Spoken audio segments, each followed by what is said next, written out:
Stare under the full moon and full of goon. Let's add a custom potion recipe to Minecraft. Jesus. If you want to go deeper, the 26.x modding courses are linked down below. 30 plus hours covering complex block entities with fluid and energy handling, custom mobs, custom networking, and even custom biomes and dimensions. Everything you need for 26.x, all in one place, linked down below in the description. Alright, we find ourselves in IntelliJ once more, and this coven over here, well, I don't know. Listen guys, I'm slowly losing it, okay? It's fine though, because we're gonna add a custom potion and potion recipes to Minecraft over here for, of course, our stinky effect.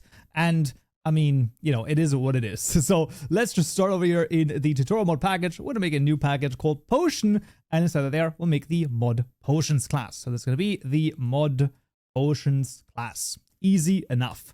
Now, how is this going to look like?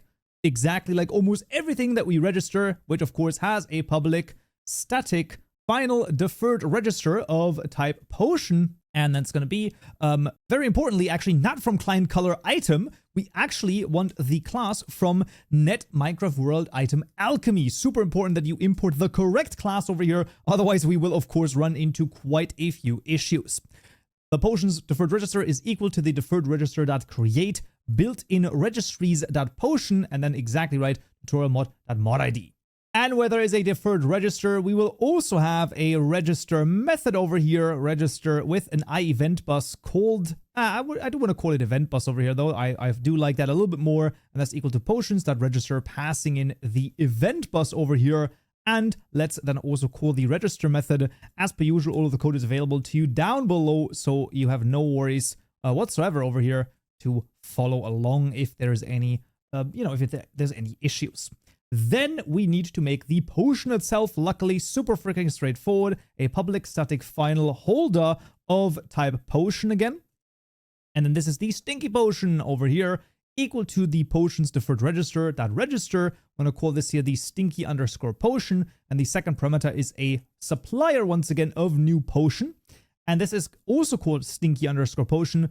Not 100% sure why you need both, but that's okay. And then the second parameter in the potion is a new mob effect instance, where we will call mod effects dot stinky effect, and then the duration, let's say 1200, and then an amplifier of 0. And in theory, you could also, I think we're just going to keep it at an amplifier of 0. The mob effect instance takes in, or it has a lot of different overloaded constructors over here, but in our case we can just take the normal one with only the duration and the amplifier, and then the ambient, as you can see, is false, and then visible is true. This should be, I believe, the way that it is done, but I mean, we can also just double check over here, potion, and just see how this is done. Yeah, they also only give it a duration, and that is fine.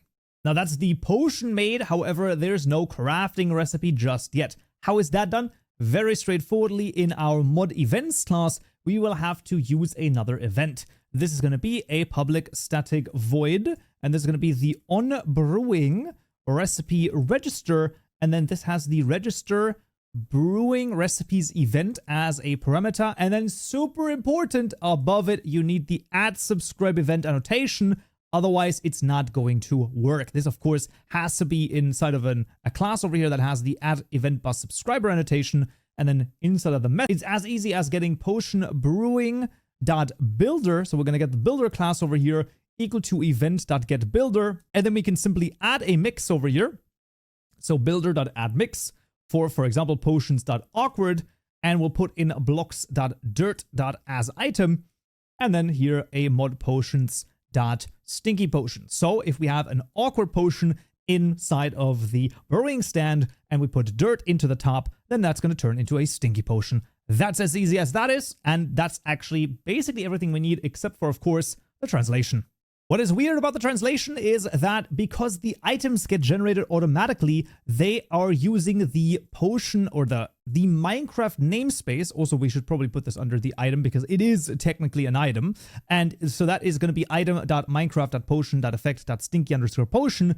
Do note that obviously if you have a custom, another mod that adds the same stinky potion with the same name, in theory those would clash. So in the potions, you could add your mod ID into this as well, just to not have any clashes.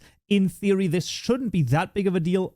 but I just wanted to mention that it can happen. This also does mean that there's no easy way to get the items over here to be added to a creative mode tab, because like I said, the potion items are all created dynamically, so that's why they will only be added to the normal potions tab in creative mode. But with that done, we don't even need data gen, so let's jump into the game and brew some potions. Alright, friends, we're back in Minecraft, and as you can see, the potions have been successfully added over here, but let's also take a look at if we put some awkward potions in there and we put in, that's coarse dirt. Well, that is, of course, not going to work, but normal dirt, well, that is going to work, as you can see, and is going to, well, I mean, start doing this, and if I just, throw myself the stinky potion, you can see I'm now actually stinky. This will also work, of course, for other mobs, and yes, they will then start hurting each other if they are within the range. So you can see, because both of those are dirty, they will actually hurt each other because they're both within their own vicinity, which is very, very funny,